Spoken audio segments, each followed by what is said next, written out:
Tu prétends aimer Dieu, mais par tes œuvres, tu ne peux pas le prouver. Dieu a aimé le monde et pour le prouver, il a donné son Fils unique. L'amour ne s'exprime pas seulement, mais il se manifeste par les gestes.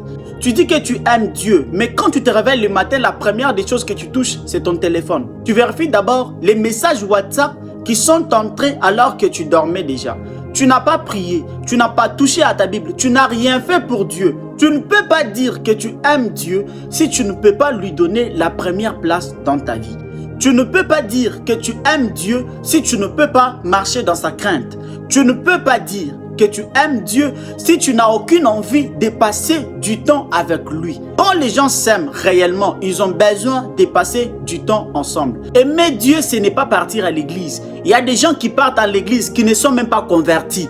Ce sont des païens là-bas à l'église. Mon frère, ma soeur, si tu aimes Dieu, ne te contente pas seulement de le dire, mais tu dois pouvoir les manifester.